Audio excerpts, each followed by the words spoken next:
لە میانی چاوپێکەوتنێکدا لەگەڵ ڕۆژنامەی شەرق الأوسط ئەحمەدی کوڕەتاقانەکەی ئەحمەد شا مەسعود ڕای دەگەێنێت لە پێناوی ئاشتی و ئاسایشی ئەفغانستان ئامادەم لە خوێنی باوکم خۆش ببم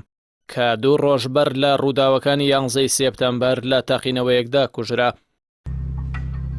ئەحمەد مەسعود دەڵێت ئێمە ئامادەین لە ڕێگەی دانووسانی سیاسیەوە حکوومەتێکی گشتگیر لەگەڵ تالیبان پێک بهێنین،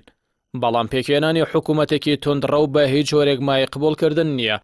لەبەرەوەی مەترسی گەورە بۆ ئەفغانستان و جیهانیش دروست دەکات.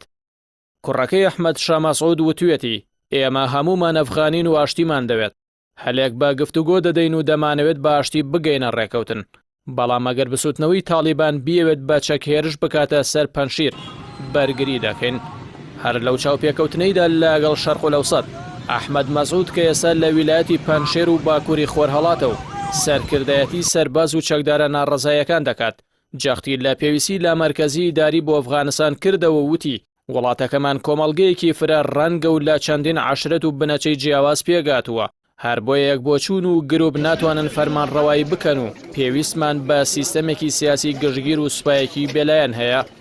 ئەحمەد شا مەسعود ئاشکرای کرد لەگەڵ فەرماندەکانی تالیبان گفتوگۆیان کردووە و لە گفتوگۆی بەردەوامیشدان. لە سەربنەمای ئەو وتارەش کە ناوبرەو لە ڕۆژنامەی واشنتۆن پۆستی ئەمریکی نووسیوێتی دوای کەوتنی کابوڵ و دەست بە سەراگرتنی پایتەخت لەلایەن تالیبانەوە لە 15 ئاب هەزاران کۆماندۆ و ئەفسەری سوپا بە دەیان کەرەسەی سەربازی و فڕۆکەی جەنگیەوە پەنایان بردووەتە بەر ویلایەتی پەنشیر. هاوکات بێرنارد هێنری نووسەری فەڕەنسی ئاماژەی بەوە کردووە بە تەلەفۆن لەگەڵ ئەحمەد مەسعود کوڕی ئەحمەد شا مەسعود کە هەندێک بە سەرکردەی بەرەی بەرگری نیشتیمانی ناوی دەبن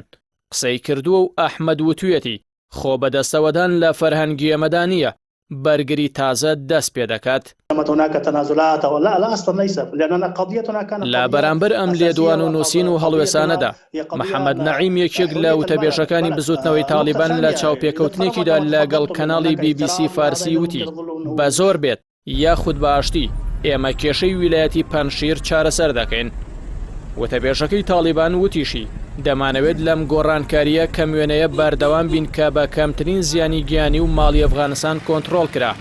نامانەوێت لە هیچ شوێنێک ناچار بە بەکارهێنانی هێز بکرێن، بەڵام ئەگەر چارەمان نەمێنێت سڵ لە بەکارهێنانی چەک ناکەینەوە. لە کۆتاییدا هەرچەندە ئەم بگرە و بەردەی نێوان کوڕە گەنجەکەی پەنشیر و بزوتنەوەی تالیبان درێژە بکێشێت، ئەگەری کەوتنەوەی ئاڵۆزی و شەڕی نێوخۆ زیاتر دەبێت، بەڵام پرسیارەکە ئەوەیە ئایا بزوتنەوەی تالیبان کە بتوانێت چۆک بە ئەمریکا و 100,000 سەربازی کابوڵ بدات ئەحمەد مەسعودی لێ دەبێتە گرێکوێرە؟